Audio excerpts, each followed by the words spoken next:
Hi, Gina. Hi, Ioni. Hi, everyone. I'm Gina, the Senior Editor of Polyester. And I'm Ioni, the Founding Editor-in-Chief of Polyester, and this is the Polyester Podcast, a feminist pop culture podcast dissecting the discourse on a weekly basis. For this special edition of the Polyester Podcast, we are sitting down with writer, editor, and brand strategist Funmi Feto to discuss Welcome Collection's exhibition, The Cult of Beauty. We'll be discussing how the exhibition shines a light on current beauty discourse, as well as exploring how the cult of beauty traces beauty standards across modern history. Hello. Hello. How are you? I'm very, very well. Very happy to be here with you to talk about this. I know. Where do we start? I mean, let's start with you. Okay. Can we please have a little brief introduction to you and your work? Although I'm sure many of our listeners will be familiar. Oh, goodness, I don't want to take that for granted. How do I begin? Okay, so I'm Funmi Feto. I am a writer and an editor, and I work with lots of brands, as you mentioned. I have a column at The Observer, so I'm a beauty columnist there. But I also do a lot of beauty and art for Vogue, as I'm a contributing editor there. So that's really a sort of a very, very tight roundup of my work. And yeah, as I said, and I work with a lot of beauty brands in terms of strategizing on lots of different things, whether it's marketing or product development or messaging, anything.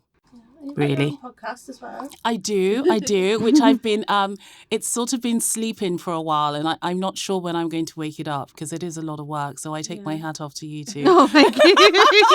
I don't think people realise how much work goes into putting a podcast together. Yeah, so my podcast really was focused on beauty, but the culture around beauty, and really kind of asking questions about beauty and how we see ourselves, why we want to look a certain way, what has led us to that point, and so on and so forth, and really sort of just pulling that apart a little bit and being really sort of questioning on what we see and the things that we take for granted. Mm-hmm. Yeah, I'm really interested in what led you to beauty as your kind of beat. No pun. No, I didn't mean that as a pun. But we like it. We take it. Beat. The beat, makeup, having a good beat.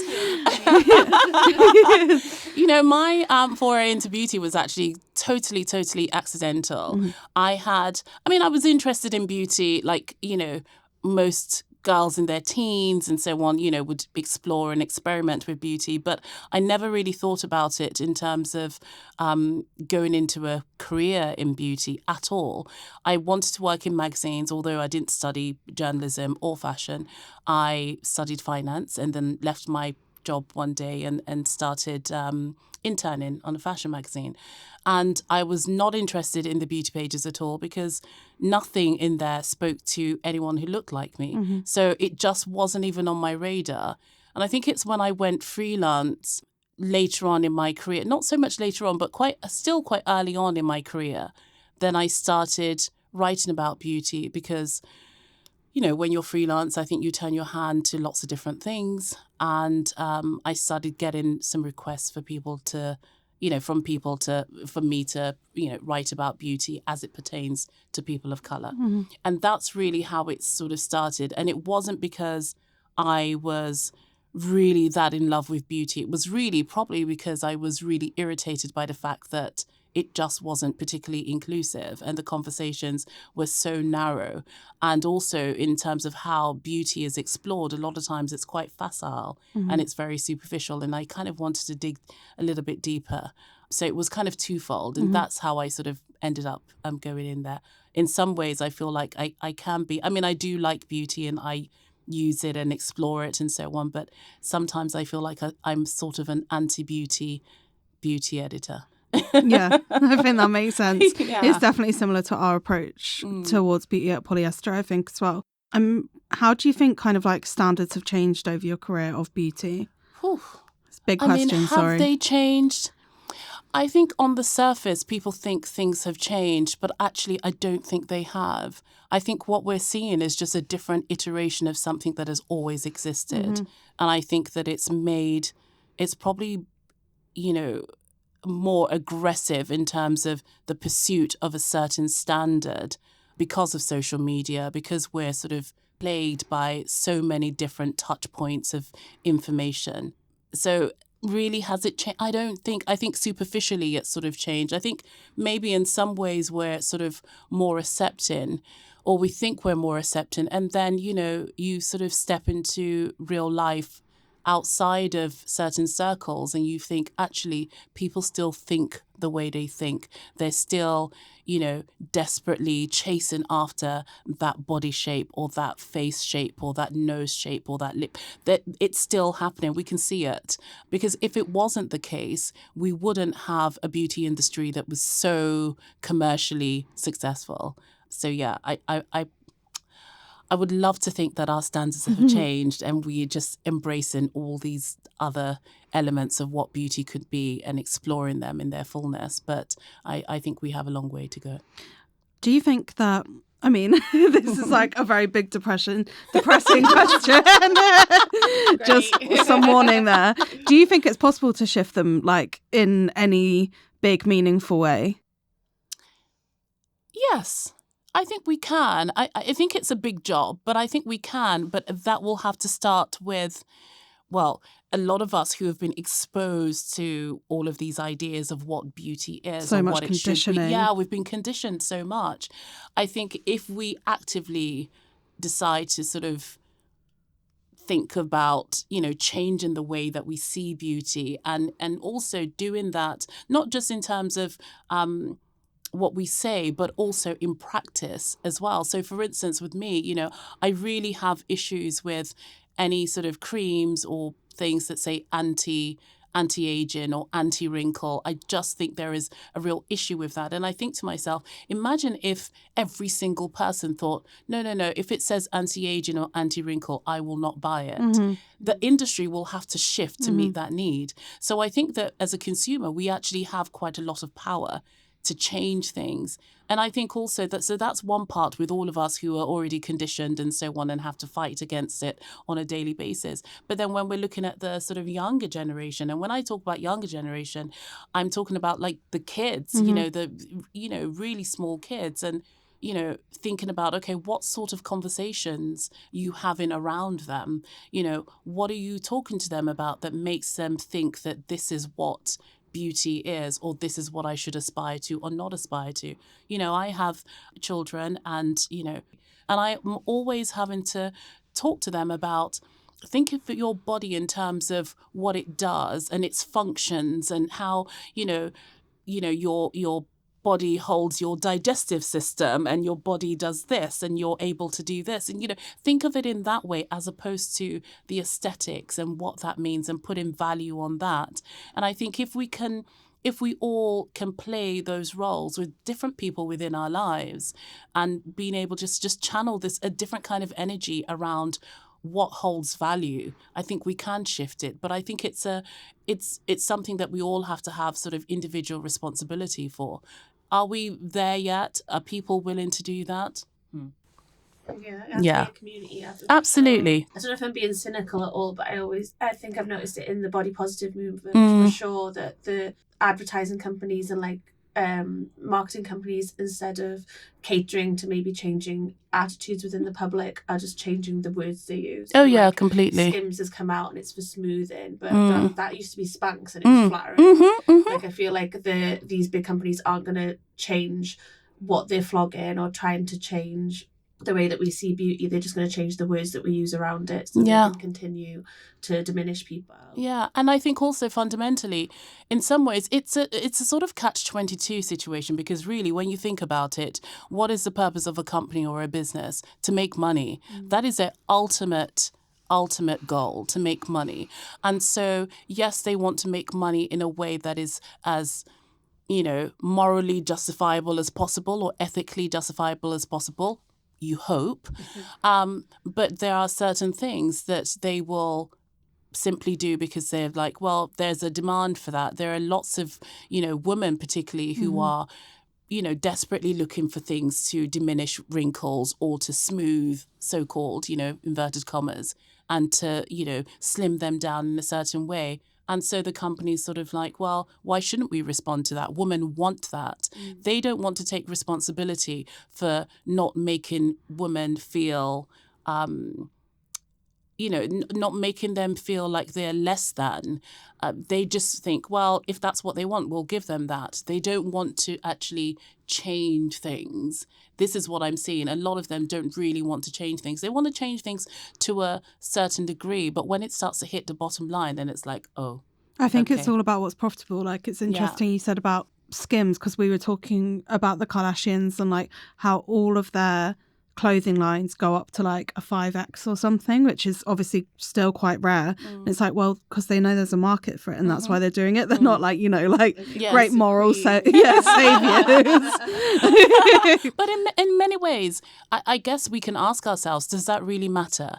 Are we expecting too much? If there are, and I remember having this conversation with a makeup artist friend of mine, and we were talking about the fact that so many brands now have come out with sort of, foundations. This was a few years ago, foundations with lots and lots of skin tones. And, we know that a lot of it is performative because they've suddenly realized, oh, actually, if we do that, we'll make more money.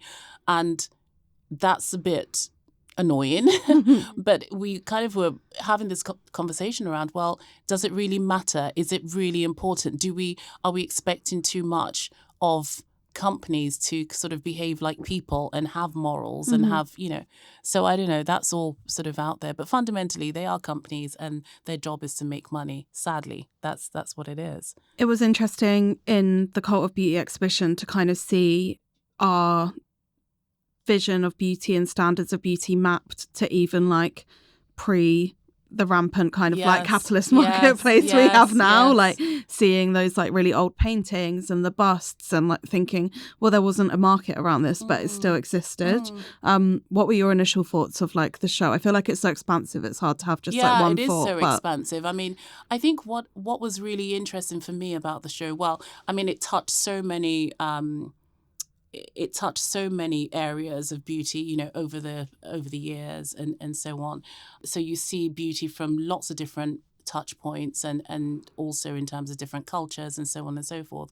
But I think the thing that is so interesting to me is this constant pursuit of beauty. Like, what is it? Like, it's so, it transcends age, it transcends time, it transcends culture, like there's always this pursuit of beauty. And I just, you kind of wonder, you ask yourself that, is it possible to kind of just step away from that, detach yourself from beauty and just devalue it somehow? So I think that was what was just really interesting to me, that regardless, there's always been this pursuit of beauty, regardless of culture, regardless of time.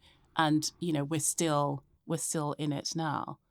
I think it's harder now because the seeing beauty as an art and seeing beauty as an industry is too hard to like delineate the difference now. Like, it's too difficult to, and also to see certain things as pandering. Like, there's so much like tokenistic acts within the beauty industry as well, where I find myself recoiling a bit even from those kinds of things. I think there's a bit in the exhibition as well with the Black Beauty magazines. And what was the title? It was Inclusive or Othering was like the subtitle for it. Was, I'm not sure if you remember that kind of like display case. Yes, I do. Like yes. A lot of the pivotal moments of inclusion in like the publishing industry. And I thought that was really interesting. That was its title, that it wasn't necessarily like point blank adoring of those like acts of inclusivity and diversity, because I feel like that's constantly a industry-wide or like society-wide conversation, or within like probably the groups we're in anyway, and like the people we follow on Instagram, like, oh, is inclusion enough? Like, what does it mean? And definitely interested in your thoughts on that as like an editor and a columnist. So and all in of these terms things. of all, so just to get this right, so in terms of this distinction between whether it's inclusive or whether it's othering. Yeah, and I think there is a fine line there, isn't it?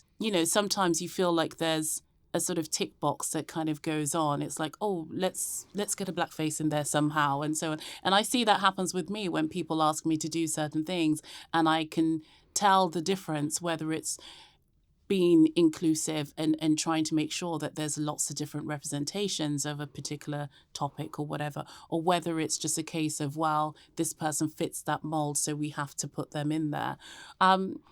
It's a really, really difficult one. I think it's this idea of how you represent different people, I think it has to be threaded. If we're talking about sort of, with publications or companies or whatever, it has to be threaded right through.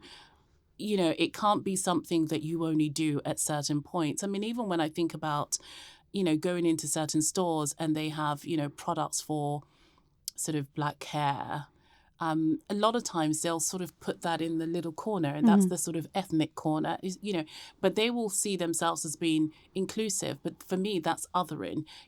At the end of the day, what being inclusive is making everyone feel like they have a seat at the table. Everyone feels welcome. It's, that's what inclusivity is, and that's everyone. So when you start to sort of put people in these different kind of corners and boxes, then it starts being slightly sort of strange, and then it doesn't feel positive anymore. And sometimes, and back in the day, certainly, I mean, now you see much more inclusivity on covers, but there's still a little bit of tick boxing that goes on, where it's like, okay, well, we've had this sort of person that looks a certain way, so now we can't do that again. We now have to have, the person who fits the mold. And then maybe at some point we'll, drop that person in.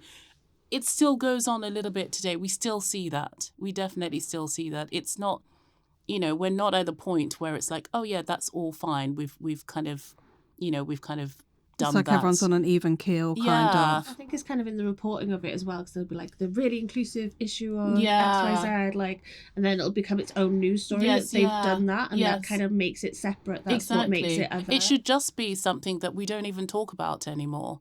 But sadly, I don't know when we're going to get to that point. But I think brands and publications, media publications should really think about that, where they don't make it a thing. It's just, if someone else wants to pick it up and go, oh, they've done X, Y, Z, then fine. But I think when they're representing different sort of categories, just don't make it a thing. It should just be like everything else. When you have a white thin model on there, you don't sort of say, hey, look, we've got a white thin it's model. Like the 2000s time. So no one should sort of make a thing of it. And if someone wants to have the conversation around it, then fine. But I think that if they stop making such a thing about it, then it will become the norm. I remember working with a brand a few years back, and I said to them, I said, look, your social media is very, very white. I mean, it's just lots and lots of white people. And I said, you need to change it up. You need to reflect your customer base, your consumers, and so on. And they did that for a little bit, and their figures started to dip. And then they sort of flipped back to it being an all-white cast. And I've said, well, why have you changed that? Oh, our figures were dipping and so on. It was really difficult. And I said, look, you have to normalize. You have to normalize, a black face, someone with a hijab, a brown face. You have to normalize it, and you have to be willing to take the hit. And this is part of the problem. A lot of brands are not willing to take the hit. As I always say, it's like when it starts hitting the bottom line, they're like, whoa, okay, that's maybe a little bit too much for us, So you get some that are sort of trying to push, but it's still not enough. This is indicative as well of like the type of inclusivity that is very surface level, because like behind that cover or behind that 2 months on Instagram, they don't have any like marginalized people making up the team, or if they do in the team, those people don't have enough of like a power, a voice or a sway to actually make any decisions. Totally. And I think that's a lot of the problem. I always say that, we can talk about inclusivity and diversity and whatnot all day long. I'm always really interested in, who's in the corridors of power, who's making decisions, who actually has agency to change anything. And, when people sort of say, oh, yeah, we do have, people from marginalized groups in our, in our teams that we hire. But I'm like, yeah, that's great. But do they have any power? Do they have a voice? Because if they don't, then in many ways it's like, yeah, it's nice. But if the power structure still remains the same, then nothing is really, really going to change. Yeah, I absolutely agree. I think going back to like you saying that stories are kind of made out of, like the first black model or the first plus size model, first disabled model, that was like definitely, do you remember that we would never ever theme issues of polyester because like we were so used to being put in a box anyway. So like around that time when we started 10 years ago this year, it was like when it was like the girl issue of everything, but then it's like, no, but what if these people actually just made something consistently? Yeah. Like what would that mean when you can't just like be a headline anymore? Yes, yeah.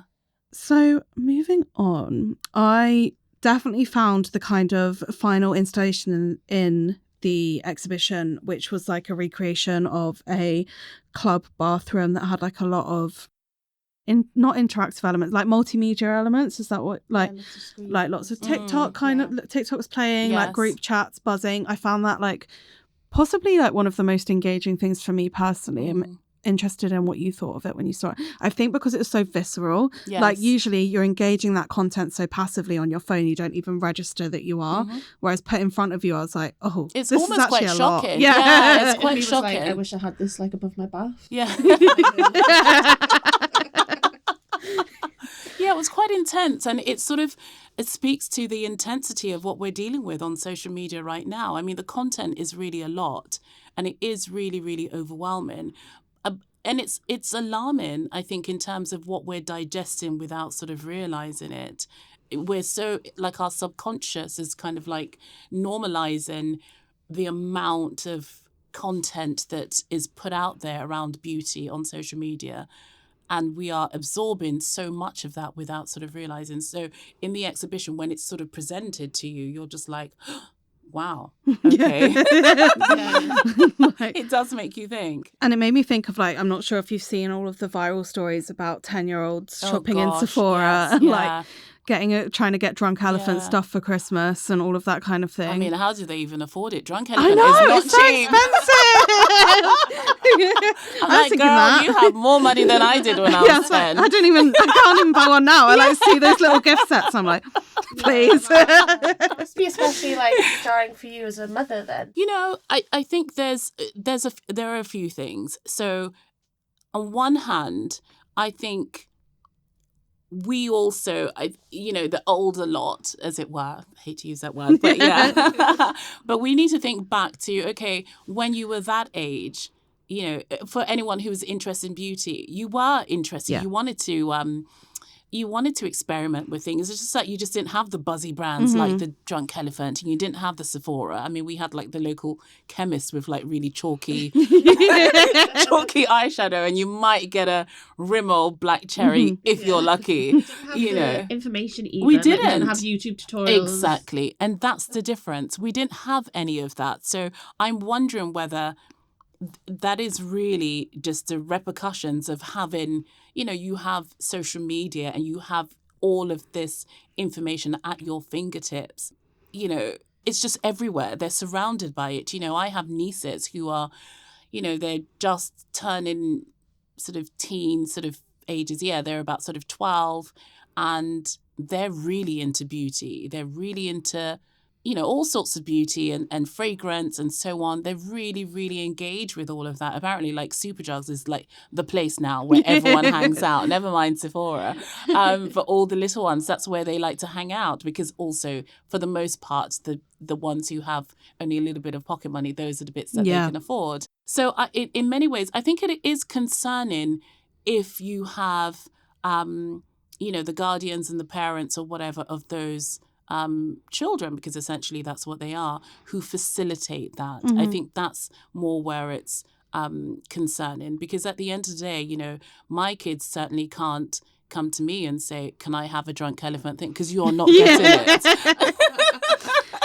I think it's interesting as well because it's kind of like when we were growing up, at least like our spaces were so separate from adult spaces. Yes. Like, for example, I remember my mum putting her eye cream on and just being like, I don't know what that is. But yeah, I'd know what a lip gloss was or like something like that because it'd be reflected in the things I was watching, for example.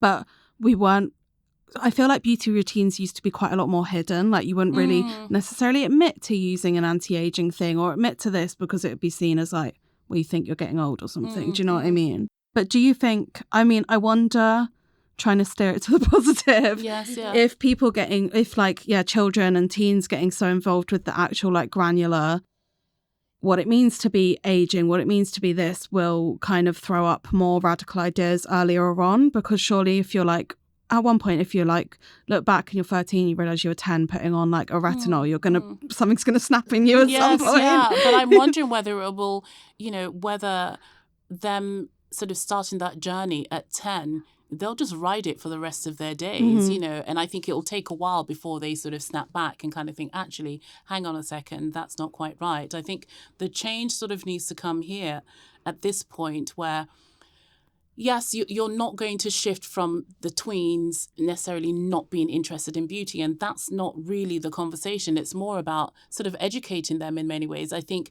looking after your skin is a great thing. I didn't really have that. I didn't have the information at hand around looking after my skin. All I knew was that it was breaking out and I didn't know what to do with it. And then I was just using all sorts of things on it, which were actually quite dangerous for your skin. But I didn't really know that. I didn't have that sort of education. There was nothing that, you couldn't go on YouTube and find out, what's going on with my skin, or just getting some sort of information or anything like that. And I think one thing we do have a lot of is a lot of good education out there on beauty. It's finding the right voices and the right people and so on. But I think that if we can channel that in a positive way where the tweens are like, okay, well, I need to look after my skin. I don't need retinol right now, but maybe I need ceramides, or maybe I can just do with this or whatever. And then you're still enabling them to be able to sort of dabble in that love of beauty per se, but not in a way that becomes kind of detrimental or sort of negative to their own way of thinking about beauty. I do also think the beauty the beauty communities online can be some of the most inclusive spaces online as well. Like there's so much like queer representation for kids that if they are engaged in those communities, they might be a bit more progressive than if they weren't, or if they were involved in beauty, interested in beauty at a few, even like 10 years ago, they wouldn't have had like such an education in like drag or something like that they get now through just that interest in products or interest in a lip gloss, and then that takes them down that hole. I guess for me it's more about where are we placing our value. I think that beauty can be a really wonderful thing, but it should be something that one wears lightly. Where if you're wearing it and it makes you feel amazing, great. But on the days that you're not wearing it and so on, it should be fine. So it's about where are we placing our values, and I think that's something that, we need to think about with the 10-year-olds, whether it's a case of they want all of these different things because it makes them feel better, when really maybe there's an underlying issue that just needs to be explored quite separately to beauty. But I understand that, certainly, with beauty communities can be really, really powerful for people who have felt marginalized and not accepted in so-called normal spaces. It can be really, really powerful when you kind of find your people, Yeah, my mum's a massive fan of makeup. Like, I can't even explain. She's got like a chest of drawers that's just like one drawer is lip glosses. And she's been plus size my whole life, and it's something that she's always been able to like put her passions into. Yes. Because she's not catered to elsewhere within the beauty and fashion industry. Yes, yeah. That's amazing. Yeah, she's fab. But yeah, I would say that I feel like there's a stark difference between, like an eyeshadow palette and then like retinol or these ingredients that actually have like a scientific component, which I thought was also really interesting about the exhibition, was that it kind of traced the pharmaceutical beginnings of a certain type of beauty and how that kind of became cultural instead of scientific, which is something that I talk a lot about in my book as well, when like wellness and health become a lifestyle pursuit rather than something that is actually tied to, us and our biology and our makeup and stuff. I feel like that's a very slippery slope. Oh, yeah, completely. I mean, weirdly enough, actually, I was having a conversation with someone just yesterday, and I was like, how is it that we've come to this point where wellness is, equated with wealth? In order to pursue wellness, you actually have to be quite wealthy. How is that when wellness is something that just should be for us all. You know, it shouldn't be about how much you earn or how much you can spend, you know, and really super expensive products and so on. But that's kind of where we are. So, you know, I totally hear you with that, how that has sort of shifted. It's no longer about, our sort of biology and sort of those sort of basic things that everyone can sort of relate to. It's more about, well, you can have this level of wellness if you can pay for it. I feel like that's only increasing as well with, like, you know, the kind of with Ozempic, basically, is what I'm trying to say. And, like, you know, the introduction of these drugs or these things, or like these little tweakments, as people call them, that are like very low effort in some ways, like in inverted commas, high price. That brings like a whole other class discussion into beauty, I think, in terms of like those who, I feel like we see it so often, like those who can afford good fillers aren't criticized for cosmetics work, whereas like those who maybe are going to the high street or whatever, and then like maybe are out in the club, and you know, one of those horrible pictures in the Daily Mail where it's like women gone wild at Ascot or whatever, like Ladies' Day, because, and people will call those fillers janky because they're not like expensive enough, and that person like isn't going to the doctor that has like the acceptable face of it. It's so shocking, isn't it? Yeah, really, when you think about it. And this it's an interesting one, you know, when we're talking about fillers and, you know, and tweakments and so on one hand, you do have that, you know, the people who are able to afford really expensive iterations of it, you know, they're sort of lauded for being this face of, you know, really good work. Oh, that's such good work. Oh, who's your doctor, and so on. And someone else who can't afford that, like you say, you know, they're sort of criticized. But essentially, it's the same thing. Everyone's pursuing the same thing. You can go to the most expensive person, or you can go to, you know, your dentist and have Botox. I'm not advocating that. Please don't do that. But essentially, it's the same thing, because everyone is trying to fight age, and that is an issue. I think everybody who was doing that, that's the issue. And I know that some people are sort of criticized for having work done. I also think that's an issue. Yeah, because, you know, us pursuing aging in, you know, at whatever cost, that is a problem, because you can't fight aging. You just can't. It's like the one thing that's guaranteed. You just can't fight it. So it's, you know, it's a lost cause. You can't. At what point are you going to sort of stop? And in many ways, you have to sort of, you know, confront this issue that, okay, we have an issue with aging. How do we deal with this? You know, and then on the other hand, you know, I think it's very much a choice. If someone wants to have lots of injections and they want to have tweakments and so on, that is a very, very personal choice. And everyone is on a different journey when it comes to self-acceptance in whatever way. And you can't sort of criticize someone who's not at a certain point that you think that they should be. You just can't. Everyone's on a different journey when it comes to beauty. I also think there's something in it about it seeming natural, like their work looks natural and their work doesn't look natural. And there's this obsession with that the best form of beauty is a natural beauty, and then like pursuing it was immoral. I think it was kind of touched on in the beginning of the exhibition as well, of like people were kind of seen as like unjust or immoral or ungodly if they were overly obsessed with their own beauty. But the people who were naturally in bunny ears were seen as like highly virtuous. I feel like that method of thinking has continued today. Like if you, and that, like all these sexist men who are like, oh, I love a girl who doesn't wear makeup, while showing a picture of a woman with like the most makeup on you've ever seen. So true. Weird obsession with natural. Beauty. And this idea that,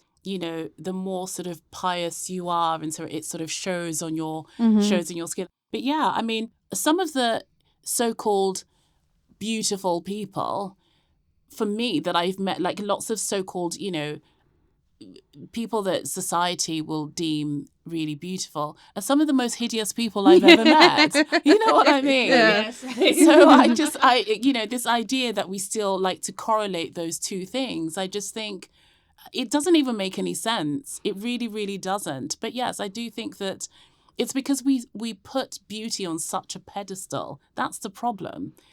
So we associate it. It's like, okay, if someone's really, really beautiful, that's almost next to godliness, It's because we put it on such a pedestal. And it's that thing that everyone is, and I say that, loosely, but, people are just constantly sort of searching for. I mean, I think it's so interesting as well, and something that the cult of beauty does really well is kind of like uncovers these roots in religion and godliness. Like, these are words we would not normally use if we were having like a conversation about beauty. Do you know what I mean? I feel like a lot of us, if you're not religious, feel like very divorced from like the influence of religion, maybe, where it's like, no, really, like a lot of these things lead back, not necessarily even just religion, but like, like white supremacy, ableism. If you trace why you feel the way you do back to something, it's maybe something you don't agree with, which I think the exhibition does really well at interrogating as well. Yeah, I couldn't believe how much people were interested in beauty from such a early... I know, before they even had like proper mirrors. Yes. That was really interesting, wasn't it? Yeah, no mirrors, but still. This is why I wonder whether it's something that's ingrained, because we haven't been able to trace back to a time that people weren't interested in beauty. But maybe what's shifted is what our perception of beauty is and how that sort of manifests itself in many ways. I think as well, beauty's free before capitalism got involved, or the beauty industry got involved. Like, you used to be able to just look at a tree and be like, that's beautiful, and that's something free that you could do, so it was accessible to everyone. And not that I'm like a medieval peasant and I'm talking but that would logically is where my mind would go. Yes, you can use your eyes to look at something beautiful, and that's a free act of joy. But I think anything that is of benefit to, say, the human race or to society, there is always going to be someone who thinks, how can I capitalize on that? Exactly, and that's what the whole problem has been. Yes. And I also think that like self-improvement is part of the human condition in a way. Like, we do want to be able to self-improve, and previously, or like maybe when you're reading a book, that person's trying to go on like a moral journey or like a journey in their relationship, but beauty is just another way to do that. Like, to aggressively self-improve, which I think is why it's so like we're so divorced from beauty in the poetic sense that Gina said, and then the scientific sense, which is where I've been coming from, I suppose, with wellness and stuff, but we still conflate the two, I feel. I think, let me double check how long. I think we've been talking for half an hour. We've been talking for 40 minutes. Cool. Okay, we should wrap it up. I was trying to time keep so well. I absolutely fucked it. Okay. Great. Any parting thoughts? I could go on for hours. I know. I guess my part of the thought is how much of it is wrapped up in sexism as well. Like, beauty is so aligned. And ageism. Yeah, and ageism. I think every ism, really. Yes, it is. And I think that it's because it still goes back to the standard that everyone seems to, the standard that society holds dear is all of those things, that it's not older. It's not someone who is disabled. It's not someone who has the so-called wrong colour. Even when you see the way certain people in marginalised communities are depicted, whether in certain shoots or certain, media landscapes or whatever, you find that it's always the acceptable face of. Yeah. It's always, okay, we can have someone who's bigger, but let it be in the right places. Let it all be in proportion. Let it all be, let them look like Jessica Rabbit, or whatever. It's always, so I think that's the thing. Beauty is steeped in that. It's that standard. That standard still hasn't changed. It still hasn't shifted. A lot of the things that we're seeing is still really performative, and I think until we have those who are in positions of power and responsibility, until we get them to sort of shift their way of dealing with this and not putting everything down to sort of hard cash, we will continue to do this unless we as consumers stop and say, actually, we want to change. And then things will start to change. Definitely. Perfect note to end on, I'd say. Gorgeous. Thank you for me. Yeah, thank you. Thank you so much for having me. Thank you. We will see the listeners next week. See you. see them, hear them, talk to them. Yeah, that else. Okay, bye. Bye.